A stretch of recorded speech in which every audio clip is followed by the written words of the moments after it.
Oi pessoal, bem-vindos a mais um vídeo do RPG Planet. Eu sou a Lina. Eu sou o Cello e hoje vamos continuar com a série Ícones de D&D. E o ícone vencedor com mais de 45% dos votos foi o Vecna. Fala baixo o nome dele, porque ele é o Senhor dos Sussurros, Mestre dos Segredos, Senhor da Torre das Aranhas. Isso também. E vários títulos mais. Esse cara aí, aquele que não será mencionado, ganhou, né? A Lina já disse, 45% dos votos.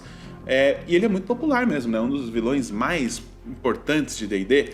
Exatamente. E quem caiu, gente? Com Sobe o som. 9% dos votos. 9% dos votos. Vai a musiquinha que eu não gosto. Musiquinha do Titanic pra Lina.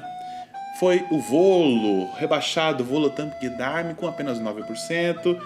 E é isso, né? Vocês magoaram a Lina de novo. Gente do céu, ele tem livro na quinta edição, ele tem livro nas outras edições, ele é super poderoso. Essa série B tá difícil, né? Tá Temos concorrida. alguns, já temos 4 ícones lá na série B. Agora 4, né? Vamos esperar um pouco mais pra fazer a série B dos ícones aí, pra ver quem sobe nessa repescagem. Exatamente.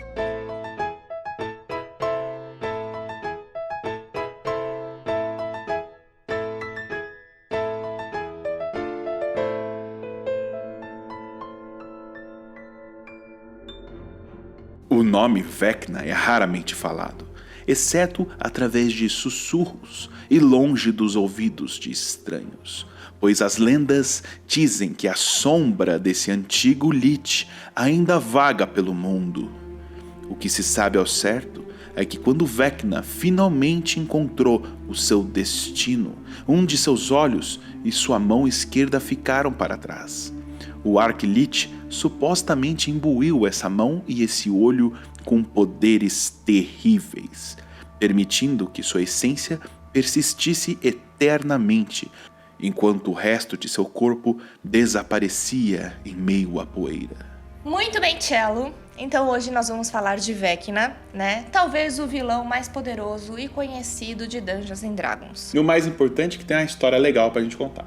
Exatamente. Então a primeira vez que o Vecna apareceu, na verdade não foi ele, né, personagem, mas sim artefatos, né, a mão e o olho de Vecna, né, que apareceram em 1976 num suplemento escrito pelo Gary Gygax e o Brian Bloom, né, que a gente já comentou inclusive no outro vídeo, no último vídeo, que é o Eldritch Wizardry. Eldritch Wizardry trazia estatísticas de deuses e de artefatos mágicos, e lá estava o olho de Vecna e a mão de Vecna. Bom, em Eldritch Wizardry ela é descrita da seguinte forma: a mão de Vecna é uma mão enrugada e carbonizada que você pode encaixar num espaço vago, né? Quem foi amputado ou alguma coisa assim pode encaixar ela e ela gruda na pessoa, e aí ela pode mexer a mão à vontade. Exatamente. E a pessoa, quando coloca a mão de Vecna, ela se torna automaticamente maligna, né? E muito interessante que antigamente, né, nessa época, quando você colocava a mão, você ia aprendendo os efeitos que essa mão tinha, né? Na tentativa e erro, né? Na tentativa e erro. Então existiam gestos que você podia fazer, tipo, você podia fazer assim. Chifrinho do metal, podia fazer um joinha, né, indicador. Hang loose. O hang loose acho que não tem, mas pra mim o poder do hang loose é abrir um portal pro mundo do surf. Exatamente. E aí tinha uma tabela, né, com 16 coisas que poderiam acontecer. Na realidade, só 10, né, funcionavam. Efetivamente representava algum gesto, né? E aí a pessoa falava, rolava o dado, né, fazia o símbolo, e aí o mestre falava, ó, esse símbolo significa isso. Então o jogador tinha que ficar anotando qual gesto que ele fez e qual poder que aconteceu pra ele depois poder usar de forma mais consciente, né? E era tudo aleatório, então podia ser coisas terríveis. Exato. E quanto mais a pessoa utiliza essa mão de Vecna, né, mais ela fica difícil de sair. Então, cada vez que você usa, aumenta 10% a chance de você não conseguir tirar a mão. Ou seja, se você usar 10 vezes, você não consegue mais tirar a mão. Nunca mais. Permanente. E os poderes podiam variar absurdamente. Podia ser desde abrir um portal até você controlar uma criatura, até você matar instantaneamente alguém. Era bem, assim, uma gama gigante de poderes fortes. Exatamente. E depois a gente tem, então, o olho de Vecna, né? O olho também tem aquela questão de precisar ser colocado num vão, né? Num buraco, a pessoa não pode ter o olho naquele lugar, pôr no né? globo ocular, Exatamente. no lugar onde estaria um olho. E quando a pessoa coloca esse olho, ela se torna automaticamente caótica e não consegue mais tirar ele. E esse olho ele é meio alienígena. A descrição dele, ele parece um olho felino que brilha, né, no escuro, como um olho de um gato mesmo. E até se especula que esse olho nem era do Vecna, que esse olho era um olho que o Vecna tinha encontrado e trocado o olho com o dele, ou teria soltado um feitiço no próprio olho que deixou ele assim, ninguém sabe direito. Isso tudo que a gente acabou de falar são características, né, lá no comecinho, lá nesse suplemento, original, na né? edição original. Bom, e nos primórdios de D&D, o Gary Gygax estava muito inspirado em autores de literatura de espada e feitiçaria e de ficção científica também. E o olho e a mão de Vecna, ele puxou diretamente das obras de um dos autores que ele mais gostava, né? O Michael Moorcock. E o Michael Moorcock, lá em 1971, ele lançou uma trilogia, né? The Knight of the Swords, Queen of the Swords e The King of the Swords. Esses 3 livros contavam a história de um herói chamado Corum. Bom, e esse herói, ele era parte de uma raça muito poderosa, mística, parecida com os elfos de D&D, só que era uma raça que era perseguida e caçada por humanos malignos. E o próprio Corum acabou sendo capturado por humanos e passou por terríveis torturas. E perdeu a mão e o olho. Eles removeram a mão e o olho dele, olha só, imagina. Bom, e aí, gente, ele conseguiu escapar desses humanos malignos, ele encontrou, né, um grupo de humanos bondosos, e aí ele sobreviveu, né, a essa terrível tortura. E depois de muitos anos, o Corum encontrou um feiticeiro muito poderoso. E esse feiticeiro, né, deu pra ele uma mão e um olho. Ele deu 2 artefatos, que era a mão de Quill e olho de Rin. Esses nomes são nomes de deuses esquecidos. Então, esses itens eram pedaços de corpos de deuses. Bom, e aí ele ganhou então, né, esses 2 artefatos que vinham de deuses, né? E eles têm superpoderes interessantes. Começando a falar do olho, né? O olho, ele era capaz de enxergar o que seria em D&D o planetário, né? Ele consegue enxergar o mundo dos espíritos, né? E essa mão, ela era super forte e ela era capaz de trazer sombras desse planetário, vamos dizer assim, né? Para o plano material. E aí ele conseguia, né? O Corum conseguia utilizar essa mão e esse olho nas batalhas. Ele ficou muito poderoso. O problema é que ele não tinha total domínio desses artefatos. É verdade.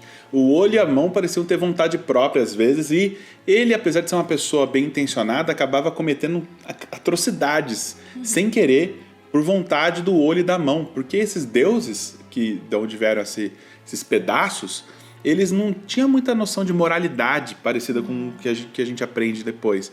Né? Para eles, um extermínio, um genocídio não é nada perto do escopo do multiverso.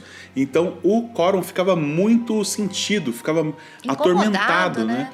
Porque ele fazia coisas que ele não queria por causa dessa mão e desse olho. Alguma coisa a ver com Vecna, não? Poucas coincidências?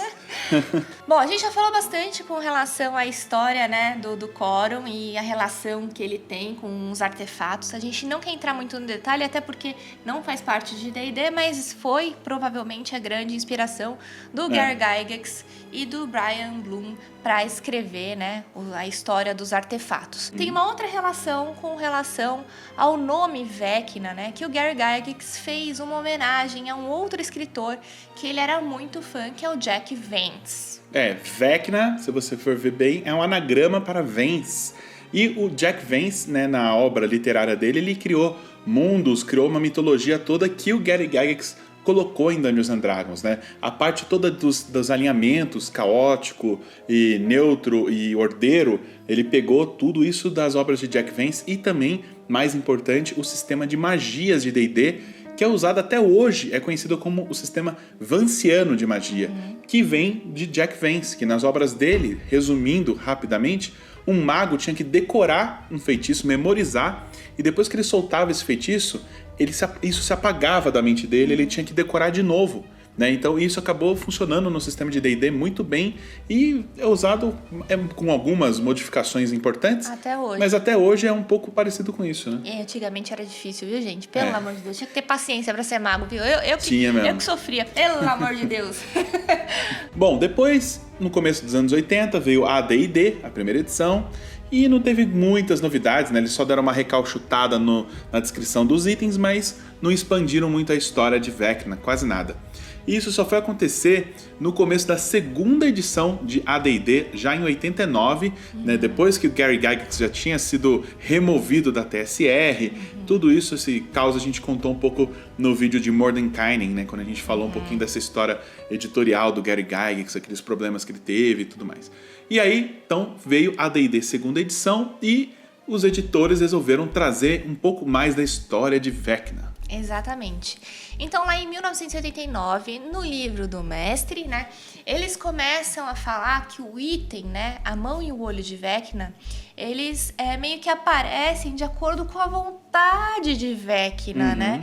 E aí, meio que começam a ser contadas algumas histórias da atuação dos itens, né, dos artefatos, na história de Dungeons & Dragons. É a primeira vez que a gente ouve falar dos planos de Vecna. Aparentemente, com essa aparição dos itens, né, da mão e do olho, ele quer ter mais e mais influência sobre os mortais e quem sabe um dia se tornar um deus. E aí que começam a aparecer os cultos de Vecna, que fazem reverência a esse Lich, tratando ele como um deus. E ele vai aos poucos, né, como acontece, quanto mais seguidores você ganha, mais próximo de se tornar um deus você se torna. Bom, então agora a gente vai começar a contar a história do personagem Vecna em Dungeons & Dragons, né, que começou... A gente tem a história dele contada em alguns livros, né? Exatamente. O Vecna Lives. É uma trilogia de aventuras, Sim. né? O Vecna Lives, de 1990, escrita pelo David Cook, foi a primeira que começou a explorar a época que o Vecna era um Lich já, mas já falava que ele tinha um império, coisas assim. Depois o Vecna Reborn. O Vecna Reborn, em 1998, já na tutela da Wizards of the Coast. Eles contam do período em que Vecna esteve em Ravenloft. E depois, no ano 2000, tem a última aventura dessa trilogia, que é Die, Vecna Die, que é já o plano final de Vecna de se tornar um deus, quando ele invade a Cidade das Portas, Sigil. Muito, gente, Sim. é muito legal. O cara quis dominar O multiverso. Sigil. É muito poder pra um ser só, É né? um pouquinho apelação. Bom, mas o que conta a história de Vecna, mesmo desde criancinha, é uma HQ chamada Vecna Hand of the Revenant, lançada em 2002, que é uma HQ raríssima de achar. Eu não encontrei em lugar nenhum. E se você tem uma dessa em casa aí, parabéns, você tem um item raro de colecionador aí. O Tchelo conseguiu essas informações num blog, né? Toda essa informação compilada de Vecna você encontra num site chamado dumpstatadventure.com. Lá eles têm um artigo bem legal sobre Vecna que a gente se apoiou aí para fazer essa pesquisa. Muito bem, Tchelo. Então agora a gente vai começar a contar a história efetivamente do Vecna, né? Vamos começar a falar que ele foi criado no cenário de Greyhawk, né? Ele faz parte de uma história muito antiga de Greyhawk, mas ele se tornou uma criatura tão poderosa que hoje você pode encontrar Vecna em qualquer um dos cenários de D&D. Posso só lembrar que essa história tem um pouco de mito, um pouco de verdade e umas coisas que podem contradizer de um livro para o outro. Então, essa é só uma história de lenda, né? Pode ser que essas informações não sejam tão verdadeiras assim, mas é o que a gente conseguiu achar. Exatamente. O Vecna, então, ele faz parte de uma etnia chamada Urflan, de humanos, que tiveram que fazer uma migração, né, do seu local original. Eles foram para uma cidade chamada Fleet. Muito bem. Quando esse povo chegou nessa cidade Fleet, eles sofreram muito preconceito, porque eles tinham habilidades mágicas, né? Eles tinham facilidade em soltar magias. Principalmente necromânticas. Exatamente. Vale ressaltar. E aí os governantes de Fleet não gostaram, né, de ter aquele povo estranho, né, que sabia soltar magia por ali. E a mãe do Vecna, ela chamava Mazel, e ela era super poderosa, e ela sabia soltar magias, né? E foi ela, inclusive, que introduziu o Vecna nesse mundo de magia. Ensinou os primeiros feitiços e tudo mais. Exatamente. Né? E aí, os governantes de Fleet mandaram matar a Mazel por bruxaria, né? Acusaram ela de ser uma feiticeira maligna e executaram ela. E com isso, o Vecna jurou vingança aos governantes de Fleet e tudo que envolvia Fleet.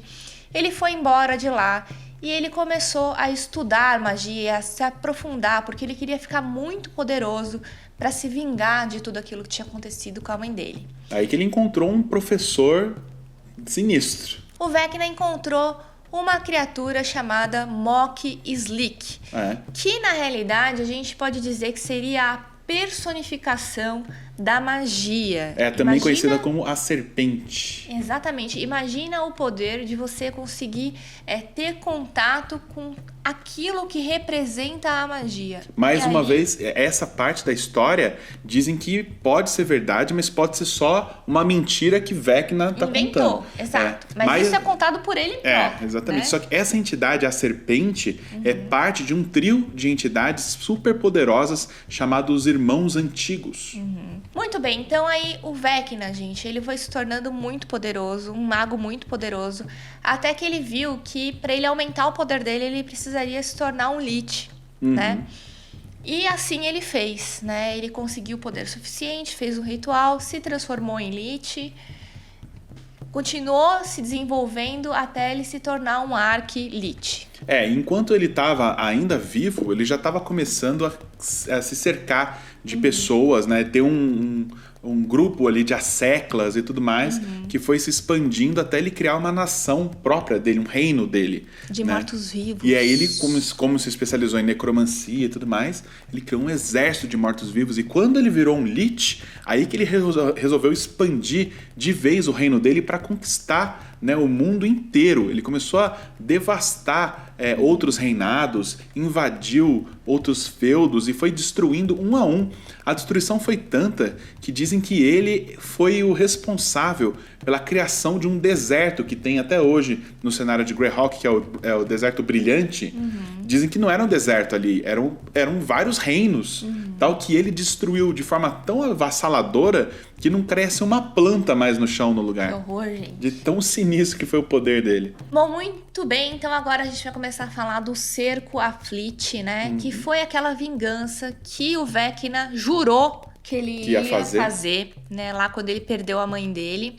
E ele volta, gente. Dizem, né? A gente não sabe, mas dizem que Fleet ficava na região de Shadowmar, né? Então falam que ele foi conquistando toda aquela região em volta, né? Até chegar em Fleet e lá teve uma batalha épica. Exatamente. E essa batalha aconteceu séculos depois que ele já tinha ido embora da cidade. Ele já era um Lich há muito tempo, né? Exato. Então a vingança dele contra a cidade já era parte meio que da insanidade dele, porque as pessoas que executaram a mãe dele nem estavam vivas mais, eram outras gerações, eram, digamos, os filhos, os netos daquela geração que tinha feito aquela atrocidade com ele. Então aquela vingança meio cega, né?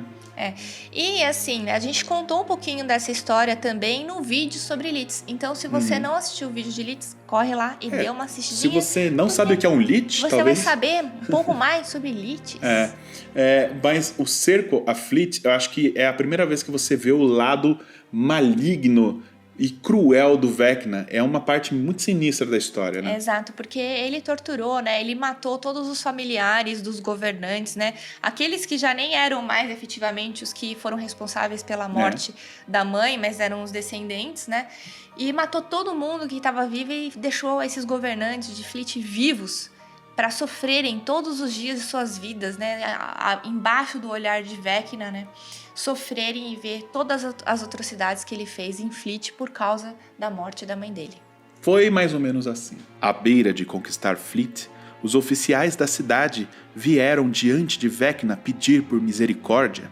Eles ofereceram toda a cidade e suas riquezas para o Lich, para que ele poupasse a vida de seus cidadãos. Quando Vecna não ficou satisfeito, os oficiais então ofereceram suas próprias vidas. Vecna capturou um dos oficiais, Artal, e toda a sua família a seu tenente, Cass, que passou o dia inteiro torturando e assassinando diante dos olhos dos outros.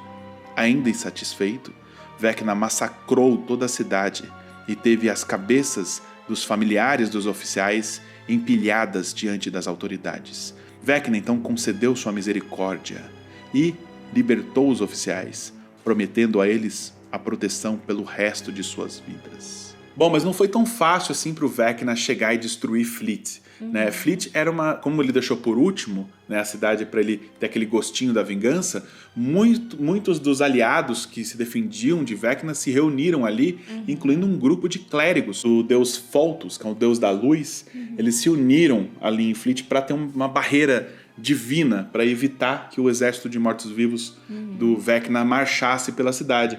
E eles fizeram uma oração para sair um raio de sol, né, um raio de luz radiante divina, e eles quase mataram o Vecna, eles quase conseguiram. E o Vecna ficou muito ferido, ele quase foi destruído se não fosse por um aprendiz dele super poderoso, que é o Acererak, que pode ganhar um vídeo aí nosso no futuro, tem mais informações legais sobre o Acererak. E aí sim acontece a cena que a gente descreveu, né, do cerco à cidade, e eles enfim conseguiram marchar para dentro da cidade com as tropas de mortos-vivos sinistros. Bom, e além do Acererak, o Vecna, ele também tinha uma outra pessoa que era muito importante, né, dentre os aprendizes dele, né, da relação dele, que era o Kaz, né. O Kaz era um humano, um guerreiro, né, que era muito ambicioso e ele gostava muito de batalha, de sanguinolência. Isso chamou a atenção de Vecna, né, que chamou o Kaz, recrutou o Kaz para fazer parte do exército dele. Né? E o Kaz cada vez mais foi adquirindo a confiança do Vecna, né? Até um ponto que o Kaz, ele foi presenteado pelo Vecna com a espada de Kaz, né? Que o Vecna doou parte da essência dele para essa espada, para que o Kaz ficasse ainda mais poderoso. O que aconteceu, né, é que essa espada de Kaz, né, começou a meio que se comunicar com ele, né? Ela começou a falar para o Kaz que, na verdade, quem deveria ser o governante de tudo aquilo era ele, o próprio Kaz. Né? Até porque nessa época o Vecna, o corpo dele já estava meio em um estado tão avançado de putrefação que o Vecna já não estava cuidando das coisas do dia a dia do Império. Quem cuidava de tudo era já o Kaz. Ele que ia nas reuniões, ele que organizava as tropas, ele que fazia a parte diplomática e tudo mais. Então ele já se sentiu no direito, né, de ser o líder mesmo. Exatamente. E aí a gente teve a traição do Kaz, né? Porque o Vecna não esperava que ele fosse atraído pelo Kaz, era o braço direito dele, né? E muito bem, existiu uma batalha épica, e aí no momento que essa batalha aconteceu, né, com a espada, Kaz consegue cortar a mão e arrancar o olho de Vecna. Aí que nascem, que surgem, né, os dois artefatos lendários de Vecna. E nesse momento é que dizem que Vecna conseguiu imbuir a mão e o olho com o resto, né, que ele tinha de poder, né, para ele se manter, né, no mundo. Essa batalha ocorreu na Torre do Vecna, que foi uma batalha tão, assim, tipo Dragon Ball mesmo, aquelas batalhas super explosivas, super absurdas, assim, em nível de poder, que não sobrou nada da torre, não sobrou nada do Vecna, não sobrou nada do Kaz, eles simplesmente sumiram, só ficou para trás o olho, né, que você mencionou, a mão e a espada de Kaz. Também ficou lá. E agora tem que traçar um paralelo aqui, um parênteses aqui, falar sobre o Lich. E uma coisa estranha nessa história que é objeto de debate, que é, se o Vecna é um Lich e ele foi morto, ele deveria ter o Filactéria, a filacteria dele lá devia conter a parte da essência dele e ele simplesmente se regeneraria um tempo depois e estaria tudo bem, né? É assim que funciona. O Lich você tem que, não adianta só matar, você tem que achar o lugar onde ele escondeu essa caixinha, né? Pode ser um porta-joias, um amuleto, alguma coisa que contém, né? É como se fosse o Horcrux do Valdemar, né? Do Voldemort, né? Que esconde as... Então, enfim. E onde estava, né, esse objeto, então, já que ele era um Lich, como que ele conseguiu ser destruído? Aí, até hoje, ninguém encontrou uma resposta nos livros, mas tem uma teoria que eu achei interessante de que o filactério do Vecna era a espada de Kaz. E que ele confiava tanto no próprio poder dele que ele achava que ele entregando essa espada, ele dominaria Kaz. Kaz seria um cão fiel, sabe? E como ele não esperava isso, Kaz, teoricamente, usou o próprio objeto que guardava a essência dele para matar ele. E aí ele não pôde regenerar por causa disso. É interessante, né? A gente também tem a questão de que, de repente, Vecna não morreu. Vecna, os sussurros de Vecna continuam aparecendo pelo mundo. Por isso que, na narração inicial, a gente falou que a sombra dele ainda anda por aí. Porque a influência de Vecna ainda tá lá. Porque ele é muito poderoso. Da onde ele estiver, ele consegue conversar com seus seguidores. Tipo, não sabe se a espada Que de já está Cas morto pode morrer. era o Filactéria mesmo ou não era. Mas o que importa é que as almas deles foram para lugares diferentes. Muito bem. Então, a alma do Cas foi pro plano negativo. A gente já comentou um pouquinho do plano negativo lá no vídeo do Vulto Noturno. Então assistam o vídeo do Vulto Noturno para saber um pouquinho mais sobre o plano negativo. Aliás, ninguém sabe como Cas, a alma dele sobreviveu ao plano negativo. Exato. O corpo dele inteiro foi pra lá, não só a alma, foi tudo. E dizem que não só ele sobreviveu, como o plano negativo transformou ele em um vampiro. Então, se vocês quiserem saber mais sobre o caso, escrevam nos comentários. Quem sabe ele entra aí na votação. A gente coloca ele na votação de ícones, hein? Muito bem. É um longo caminho. Então, voltando aqui, né? O Cas virou um vampiro, foi lá pro plano negativo, depois a gente fala mais dele. E o Vecna foi pro plano astral, né? Só que lembra que ele tem os 2 artefatos, a mão e o olho?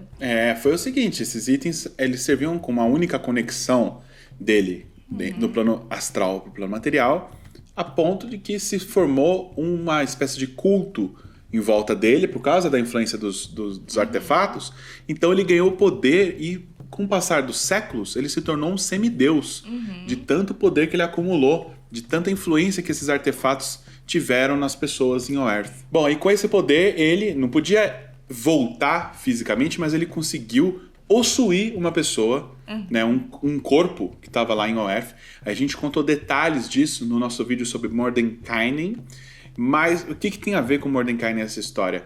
Tem a ver que quando ele voltou como um avatar, o Mordenkainen estava investigando já, né, essa força misteriosa e tudo mais. E, muito malandramente, ele mandou os aliados dele, o Círculo dos Oito, né, os aliados de Mordenkainen, investigar. E lá eles deram de cara com esse avatar de Vecna, né? E teve um barata-voa, uma pancadaria. Eles não tiveram a mínima chance. Não tiveram... Nossa, eles tomaram um TPK bonito. Morreu todo mundo. Morreu todo. Só sobrou o Mordenkainen, né? Que não tinha ido. Mordenkainen, então, convocou um exército, chamou ex-aliados, chamou todo mundo que ele sabia que a ameaça de Vecna é um negócio que não dá pra, né, pegar leve, não. Não dá pra brincar.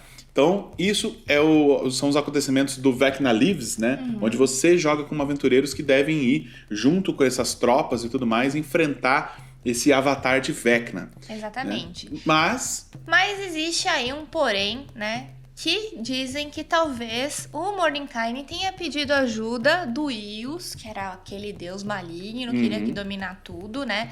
Falando que, olha, tem outro deus maligno aí na parada, concorrência querendo, aí, né, pegar o seu trono aí. Se fosse você, ajudava a gente. Então, meio que dizem que ele teve ajuda, né? O Mordenkainen teve ajuda do Ius para conseguir derrotar o Vecna. Agora, o que aconteceu foi que Ius conseguiu banir Vecna de vez, e a alma dele, que estava lá no plano astral, acabou caindo nas brumas de Ravenloft. E aí que a gente vai para a segunda aventura que conta a história do Vecna. Vecna Reborn, lançado em 1998, é uma missão em que os jogadores devem invadir, né, o domínio do Cas, na verdade, que é vizinho ao domínio do Vecna. Primeiro de tudo, vamos explicar rapidinho o que é um domínio de Ravenloft? Os domínios do medo, imagina que são meio que demiplanos, né? Ou pocket planes, né? Pocket planes, né? Tipo uma dimensão paralela em miniatura, assim. Que a gente chama de domínios do medo porque as pessoas que vão pra lá, elas vão sofrer os seus piores medos, né? Elas vão viver os seus piores medos e elas estão presas nesses planos. Cada um desses domínios do medo tem um lorde, né? Que reina ali dentro, né? Que manda ali dentro.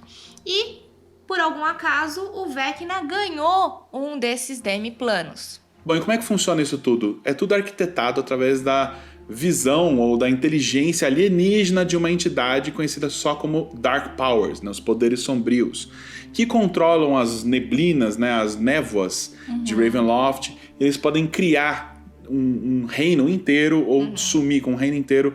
E ele costuma recrutar, né, personagens malignos de todo o multiverso de D&D e jogar eles numa espécie de prisão barra feudo que ela controla. Essa informação é importante, né? Porque o demiplano, né? Ele não é uma coisa ruim só pra quem vai pra lá. É pro Lorde também. Né? É uma tortura pro Lorde. Ele também tá preso lá. Né? Ele também não queria estar ali meio que assim, dizendo, né? Exatamente. Eles têm controle total sobre o demiplano deles, só que eles não conseguem ir embora. E isso atormentou Vecna de um jeito, porque ele se achava a criatura mais poderosa, assim. Como ousa essas Dark Powers me controlarem, né? Então ele ganhou um domínio dele, chamado Cavitius, que é um grande deserto de cinzas vulcânicas, e lá ele construiu uma cidadela. E nessa cidadela, várias pessoas acabaram sendo atraídas juntos. Chegou a ter 10 mil habitantes nessa cidade do Vecna lá. E lá é um deserto que vai drenando as forças vitais de quem perambula por ele até a pessoa virar um zumbi sob controle do Vecna. E fazendo fronteira com o domínio dele estava o domínio do Cass. Muito medo de cair no domínio do Vecna. Porque você tem tempo, provavelmente na aventura eles Sim, dão isso dá um tempo. Você morre e vira um zumbi. Senão você vai virar um zumbi. Sabe, você vai perdendo um dado de vida por vez, como se fosse perdendo um nível a cada hora que você fica lá. E o que mais assusta é que você não consegue sair, porque em nenhum domínio de Ravenloft você sai. Entrou pela Bruma, a Bruma mandou você pra lá, acabou, meu amigo, você tá lá. Olha, a única... Se você conseguir, você tem que matar o Dark Lord. Exatamente. E você, lá, funciona assim, se você tá na cidadela do Vecna, você não apodrece assim. Ou se você estiver em uma das 3 estradas que cruzam o deserto dele. Mas tem que andar na estrada. Se você sai da estrada, ele começa a drenar a sua vida. Só que esses zumbis estão perambulando por ali, então eles vão te atacar na estrada, vai ser um rebuliço. E fazendo fronteira com Cavitius está Tovag, que é o domínio do Kaz. Então, o capricho, né, dos Dark Powers é tanto que ele colocou 2 arqui-inimigos. Um do lado do outro, para atormentar os dois. Ele gosta de ver a sofrência. Então, Tovag e Cavitius estão em guerra constante. Vecna fica mandando as tropas de morto-vivo lá pra Tovag lá. E Tovag, né, o Cass, vai recrutando pessoas para mandar para lutar. Então fica uma guerra constante. E essa guerra acontece na região montanhosa ali, chamado Cumes Ardentes. Né? Ixi, Maria. E tudo isso é mostrado na aventura O Vecna Reborn e também tá aqui no Domínios do Medo. Inclusive tem uma ficha de personagem do Vecna e do Cass no Domínios do Medo, com as estatísticas de AD&D segunda edição. Mas é importante mencionar que a ficha deles meio que rebaixada pelos poderes de Ravenloft. Eles não têm o poder total deles, senão eles vão embora, né? E é isso, eles ficam ali aprisionados, tendo que um lutar com o outro pra toda a eternidade. E aí a gente tem a última aventura. Sim. Que conta a história do Vecna. Sim. Em 2000 saiu Die, Vecna Die. Aí, o que acontece? Vecna é muito inteligente pra ficar preso em Ravenloft o resto da eternidade. Ele bolou um plano que, aliás, ele já tinha até maquinado antes. O que aconteceu? Ele lembra da rivalidade dele com Yus? Ele resolveu aproveitar isso. Ele fez o seguinte, sabendo que a mão dele e o olho ainda estavam lá em Oerth, ele falou, eu vou sair desse lugar, dessa prisão, de um jeito magistral. Ele fez o seguinte, ele ainda conseguia se comunicar com alguns cultistas dele em Oerth. Aliás, isso está escrito aqui no Domínios do Medo, ele é um dos poucos Dark Lords que conseguem ter uma ligação fora dos domínios do medo. Normalmente não se consegue se comunicar fora. Feitiços de teleporte, de comunicação não funcionam. Mas eles abriram uma exceção pro Vecna porque ele é sinistro. E aí ele arquitetou um plano para fazer umas escrituras, tipo 10 mandamentos, né? Escrito na pedra, assim, aparecerem em Oerth com uma receita, digamos assim, para um semideus que quisesse tornar um deus. Essa receita que ele deixou escrito nessas escrituras, ele fez justamente para atrair algum outro semideus maligno aí com intenções de se tornar um deus maior.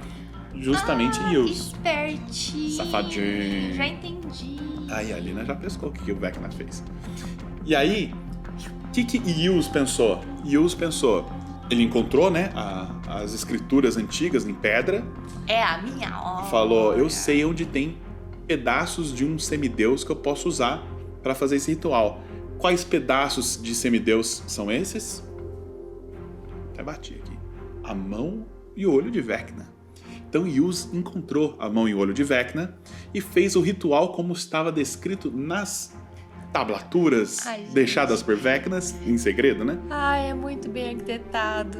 Malandragem. Só que, obviamente, era uma armadilha de Vecna o tempo todo. E o ritual não fez com que Yuz se tornasse um deus. Fez com que Yuz fosse enviado para Ravenloft. E lá ele ficou frente a frente com Vecna. E Vecna absorveu Yuz para dentro dele. Nem tudo que estava escrito nas tábuas de pedra era mentira. Realmente, se você absorver o poder de um outro semideus, se você for um semideus e absorver o poder de um outro semideus, você ascende a se tornar uma entidade mais poderosa. E isso que aconteceu. Vecna então atraiu Yuz para dentro do domínio dele. E qual que é a pegada? Dentro do domínio dele de Ravenloft, Vecna é imbatível, praticamente. Então Yuz, mesmo tendo tanto poder quanto Vecna, como tá na casa do adversário, não conseguiu se proteger. Tem um monte de coisa que você não consegue fazer lá dentro. Então Yuz foi absorvido por Vecna e Vecna passou a se tornar um deus, realmente. Não um semideus, mas um deus. Com esse novo poder, aí ele escapou das brumas, dos domínios do medo, porque eles, apesar de serem fortes, né, eles não conseguem segurar o poder de um deus. E então Vecna, né, já é a história contada no Die Vecna Die, essa aventura de 2000, escapa e vai parar em Sigil. Ele só quer dominar a cidade das portas, minha gente. Lina, explica pro povo o que é Sigil. Se vocês têm alguma curiosidade para conhecer mais sobre Sigil, assistam um vídeo de planos. A série que a gente fez, né? Muito sobre Sigil, né? Que é a cidade onde você consegue ir para diversos outros planos. É como se ela estivesse no centro da roda. Da cosmologia inteira. Muito poderosa, porque dali você só sobe uma escadinha, entra numa portinha e você vai parar em outro plano. Qualquer todos plano os planos da grande roda, se gente. conectam lá. É a central do Brasil dos planos, sabe? A rodoviária dos planos. Lá você embarca e você vai parar em algum outro plano. É um lugar onde só existem pessoas muito poderosas, porque ali o trânsito, né, é muito fácil, né? Lugares que é muito difícil você conseguir acessar e que por Sigil você chega mais rápido, né? Agora, Sigil tem uma coisa, ela é protegida por uma entidade... Muito protegida. Principalmente pela entidade chamada Lady of Pain, a Senhora da Dor. E ela tem regras muito bem estabelecidas. Primeiro, ela proíbe a entrada de deuses em Sigil. Deuses não podem entrar. Segundo, teletransporte não funciona de fora para dentro de Sigil. Você não consegue simplesmente brotar e aparecer lá. Então, como que Vecna, né, com os poderes de Deus dele, conseguiu entrar? Bom, ele deu uma engrupida. Ele conseguiu disfarçar os poderes de Deus dele, entrou lá por umas portas que ele já conhecia, e na hora do cara crachar ali, como ele era um deus novo, ninguém sabia que ele era um deus ainda. Então ele entrou em Sigil disfarçado e lá dentro ele falou, quer saber? Vocês vacilaram que eu sou um deus agora. E aí ele exerceu todo o poder dele. E a Lady of Pain, apesar de ser uma entidade super poderosa, ela não conseguiu confrontar ele diretamente. E aí quem entrou em ação? Os personagens dos aventureiros. Numa missão épica, para níveis assim elevadíssimos, foram até Sigil para parar o Vecna, porque o Vecna não queria só agora se libertar de... Não, ele queria dominar o multiverso inteiro, gente. Exatamente, ele queria remanejar o multiverso, a aparência e o gosto dele. E o lugar melhor para fazer isso realmente é Sigil, porque lá é o centro do multiverso. Exato. Então ele lá de dentro queria modificar toda a realidade para ser, né, uma grande necrópole em homenagem a ele. Você consegue influenciar todos os planos. Abre uma portinha ali, vai pro plano... pro abismo, vai pro... Entendeu? Você vai pra lugares muito controla perigosos, todo o multiverso, né? Essa missão épica desse grupo de aventureiros, eles só conseguem, no final, vencer Vecna porque o multiverso inteiro se junta pra parar ele. E quando eu digo multiverso inteiro, eu tô colocando na roda aí Asmodeus, os anjos... Todo mundo, a galera do inferno, a galera do céu, todo mundo falou, mano, esse cara vai... Sim, porque aí também tem uma questão de ego, sobrevivência, né? ego, meu tudo amigo, mais. você é maligno aí, mas eu sou mais maligno mas você tá mexendo no meu território aqui. Você tá mexendo aqui no meu território. Então, esses aventureiros, eles vencem Vecna no final, né? Se você jogar essa aventura e conseguir concluir, com muita ajuda de outras criaturas extraplanárias, entendeu? Senão não dá conta do Vecna. E aí, Vecna é derrotado e some de novo, desaparece. Só que ele retém parte daquele poder. Ah, e quando os aventureiros conseguem derrotar ele, o Yus consegue se separar de Vecna. Finalmente, ele conseguiu... Aí ele volta a ser um semideus. Volta a ser um semideus, o Yus, só que o Vecna não é mais um semideus agora. Ele conseguiu bastante poder, ele deixou de ser um deus maior e virou um chamado deus menor. Tá. Então tem alguns níveis, assim, tem um semideus, né, níveis de divindade. Semideus, aí tem o deus menor. E o deus maior. maior. Tem um deus mediano também no meio aí, mas eu não considero. E aí tem os deuses maiores, que esses são aqueles, tipo, que criaram raças, tipo, criaram... Isso, exatamente, esses deuses mais sinistros. Então, o plano de Vecna agora, já estamos chegando nos tempos atuais, é conseguir de novo... Ele sentiu o gostinho de ser um deus maior por alguns instantes, e ele tá louco pra sentir esse gostinho de novo. Só que agora ele tá mais poderoso do que ele jamais foi. Ele é um deus, né? Ele é um deus menor, mas é um deus. Seguidores. Tem seguidores por toda a Earth, escondidos, né, em cultos secretos, mas tem. Tanto que na terceira edição de D&D, Vecna é representado como um dos deuses do panteão de Greyhawk. Né? Vecna, você pode criar um clérigo de Vecna em D&D, se você quiser. Na terceira edição, né? E isso persiste. É o deus maligno e da magia, né? Da magia e dos segredos e tudo mais. Então, assim, Vecna tá já há muito tempo nessa de ser agora um deus menor. Bom, e agora na quinta edição tem mais informações, tem updates aí da história do Vecna. Não fala muito dele, mas no livro do mestre, na descrição aqui no Dungeon Master Guide, na descrição da mão e do olho de Vecna, dizem que quem ensinou pro Vecna como virar um Lich foi Orcus. Ai, não. Que é um Demon Lord. Leak, né? Não, então, exatamente. Eles talvez fizeram um retcon na história do Vecna, e talvez quem ensinou todos os truques arcanos para ele tenha sido Orcus. Orcus, para quem não conhece, ele é um príncipe demônio que controla os mortos-vivos. Então faz sentido, né? Faz sentido ter essa ligação. Exatamente. Então, hoje, na quinta edição, Vecna ainda não foi muito mencionado nos produtos oficiais, mas ele está presente na campanha lá do Critical Role, né, a stream mais famosa de RPG do mundo. Spoilers menores, mas Vecna tem alguma coisa a ver ali. Assista pra você ver que é legal pra caramba. E é isso, é aí que a gente deixa a história de Vecna, né? Ele hoje busca se tornar um deus maior de novo e tá em algum lugar aí arquitetando um novo plano desses. Muito bom, então agora vamos para os ganchos de aventura. Bom, então eu pensei no primeiro gancho de aventura aqui, que envolve a história lá atrás, lá da mãe do Vecna. A Mazel. Eu imaginei o seguinte, o grupo de aventureiros é contatado por um mago poderoso, talvez até o próprio Mordenkainen, né? Que ele sabe que acontece o seguinte, toda vez que Vecna aparece para tentar conquistar o mundo, conquistar o multiverso, um grupo de aventureiros vem, ou heróis se juntam e derrota ele. Só que ele sempre acaba voltando mais poderoso. Quer dizer, ele começou como um humano, depois virou um Lich, depois tentaram derrotar ele voltou como um semideus, aí tentaram derrotar ele de novo, ele voltou como um deus maior, agora tá como um deus menor, mas assim, próxima vez que ele voltar, o que vai acontecer? Ele quer ser o deus maior, Ele quer dominar tudo, então assim, o Mordenkainen pode ter percebido que não vale a pena confrontar a Vecna diretamente, porque ele sempre acaba voltando mais forte. Então qual que é o plano dele?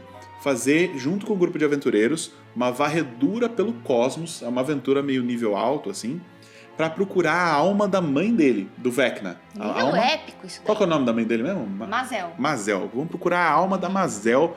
E para isso eles têm que pesquisar um pouco a vida dela, procurar escrituras antigas, saber por que ela foi sentenciada, se ela era maligna mesmo. Porque se ela fosse maligna mesmo, ela podia estar nos planos inferiores. Se na verdade ela foi injustamente condenada, ela pode estar ou no planetério, nos planos superiores, enfim.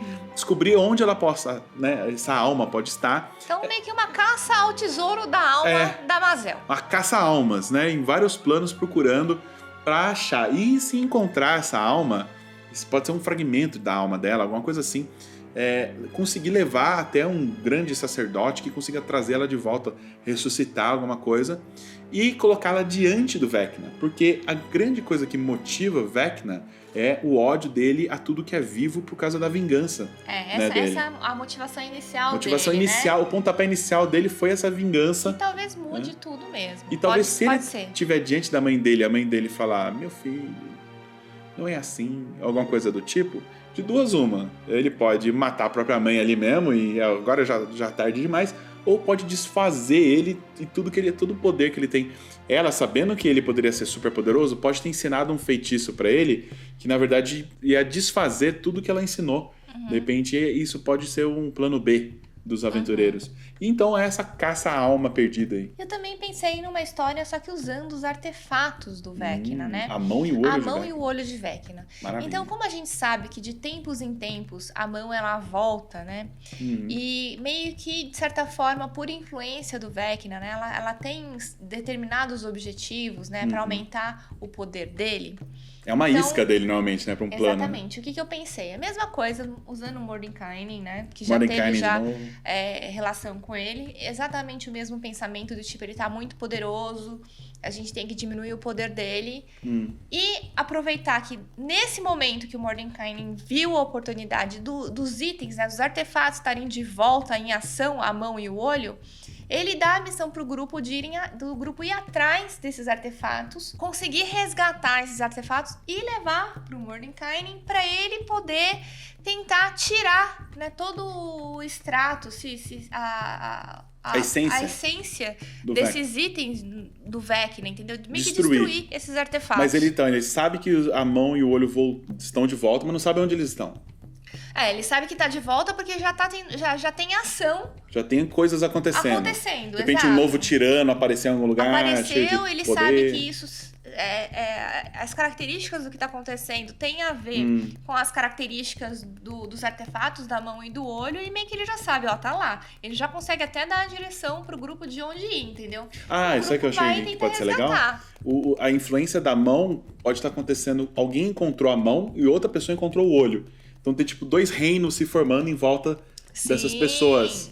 Um que tá com a mão tá conquistando um território, o que tá com o olho tá conquistando o outro, e pode acontecer uma guerra entre os dois. E o grupo tem que extrair a mão de um tirano de um lado e do outro rei lá extrair o olho ao mesmo tempo, pra conseguir desfazer esses itens. E tentar levar isso na mão do Mordenkainen, que eu acho que hoje provavelmente é o que tem mais condição de mais destruir. poder. Né? Se alguém tem condição e de pra destruir confiar no esse Mordenkainen, hein? Que dificuldade de entregar esses itens na mão dele. Porque é bem o plano do Mordenkainen fazer você suar pra conseguir isso tudo, só pra entregar na mão dele e falar, tá aí, gostei.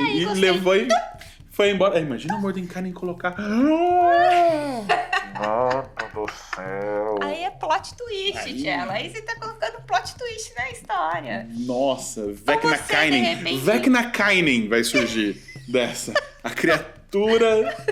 Ou você, se tá com medo e é um mestre bondoso e não quer que isso aconteça e que seus jogadores fiquem com lágrimas nos olhos quando soam. Faz esse plot tipo, twist. chega até o level 20 e de repente faz isso. Muito obrigado. Plac. Tchau.